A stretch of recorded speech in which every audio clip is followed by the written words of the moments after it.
Assalamualaikum warahmatullahi wabarakatuh. Hai gengs, ketemu lagi. Kita akan membahas kerajaan Mataram kuno.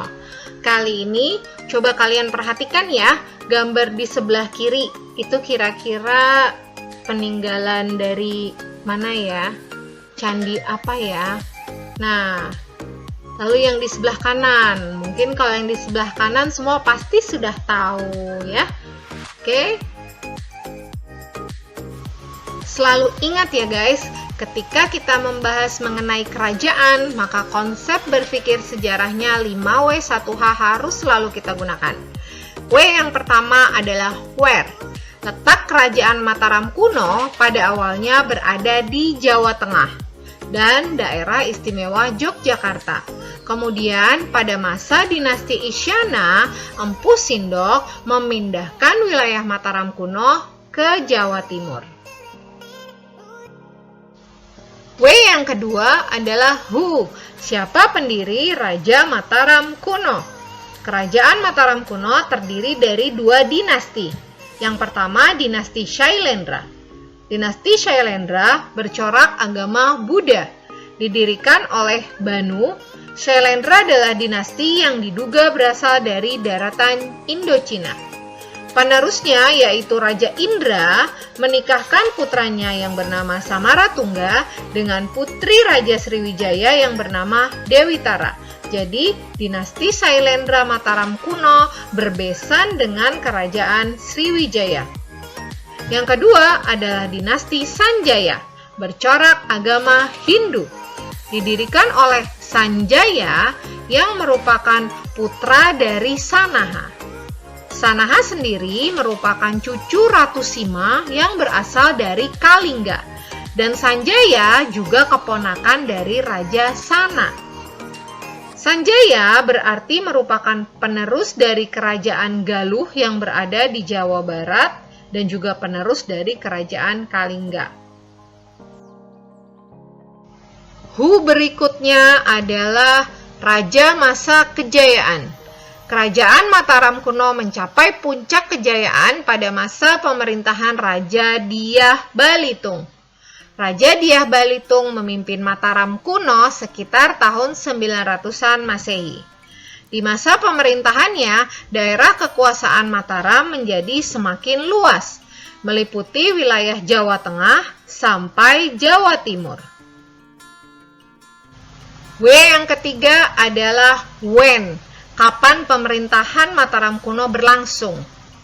Masa pemerintahan Mataram kuno sekitar abad ke-7 Masehi hingga ke-10 Masehi. Next ya guys, yaitu what. Peristiwa penting apa saja yang pernah terjadi di kerajaan Mataram kuno? Pertama, pernikahan antara Pramodawardhani, putri Raja Samaratungga dari dinasti Shailendra dengan Rakai Pikatan dari dinasti Sanjaya. Ini adalah pernikahan beda agama ya, karena dinasti Shailendra beragama Buddha sedangkan dinasti Sanjaya beragama Hindu. Peristiwa penting yang kedua adalah Bala putra dewa adik Samaratungga berpindah ke Sriwijaya. Masih ingat kan kalau Samaratungga menikah dengan Dewi Tara, putri dari Raja Sriwijaya. Lalu ternyata Bala putra dewa di Sriwijaya justru diangkat menjadi raja dan berhasil memimpin Sriwijaya menjadi kerajaan yang besar kekuasaannya. Yang ketiga adalah peristiwa pemberontakan Kumbayoni terhadap Rakai Pikatan. Kumbayoni melakukan pemberontakan yang sangat besar hingga beliau membangun benteng di atas bukit yang dikenal sebagai situs Ratu. Nah, ini loh benteng pertahanan yang dibangun oleh Kumbayoni pada saat memberontak terhadap Rakai Pikatan. Situs Ratu Boko sampai sekarang masih berdiri dengan megah dan cantik ya. Jika kalian ingin mengunjungi situs Ratu Boko ini berada di Kabupaten Sleman, daerah istimewa Yogyakarta. Tempatnya sejuk banget, asik deh pokoknya. Datang ya ke sini kapan-kapan. Selanjutnya adalah why. Mengapa kerajaan Mataram kuno pindah dari Jawa Tengah ke Jawa Timur? Alasan yang pertama adalah letusan besar Gunung Merapi. Letusan besar ini sampai menimbun candi-candi yang sudah dibangun oleh kerajaan Mataram kuno. Yang kedua adalah menghindari serangan Sriwijaya. Sriwijaya yang berasal dari dinasti Sailendra merasa bahwa Mataram kuno kini dikuasai oleh dinasti Sanjaya. Oleh sebab itu, Sriwijaya ingin merebut kerajaan Mataram kuno agar kembali dikuasai oleh dinasti Sailendra. Yang ketiga, ingin mencari daerah yang subur dan ramai perdagangannya. Inilah yang menjadi alasan Empu Sindok memindahkan Mataram kuno dari Jawa Tengah ke Jawa Timur. Berikutnya adalah peninggalan kerajaan. Selain Candi Borobudur yang ada di slide pertama tadi, ada peninggalan Candi Mendut. Letaknya sama dengan Borobudur ya, di daerah Magelang. Candi Mendut dan Candi Borobudur merupakan peninggalan dinasti Sailendra yang beragama Buddha. Lalu berikutnya adalah Candi Puntadewa. Candi Puntadewa ini juga satu kawasan dengan Candi Arjuna yang tadi ada di slide pertama.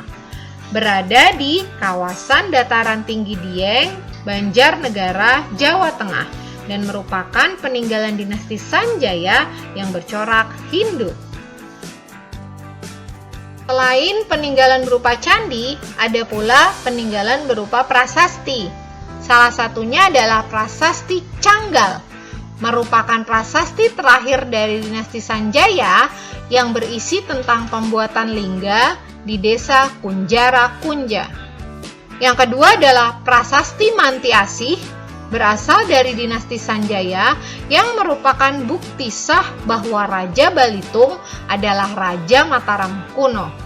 Sebenarnya masih banyak lagi peninggalan Mataram kuno berupa candi maupun prasasti. Bahkan bisa dibilang Mataram kuno adalah kerajaan yang paling banyak mendirikan bangunan-bangunan candi di Pulau Jawa.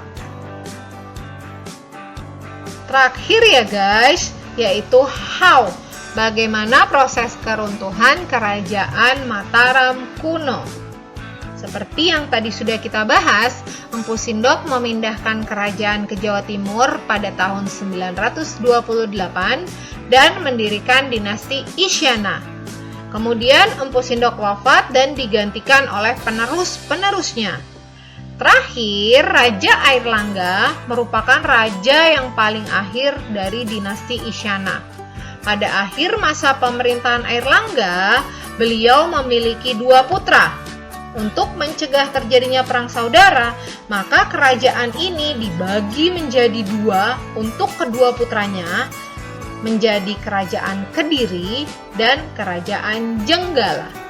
Demikian pemaparan mengenai kerajaan Mataram kuno. Apabila ada pertanyaan, silahkan chat di grup kelas. Terima kasih. Barakallahu fikum. Assalamualaikum warahmatullahi wabarakatuh.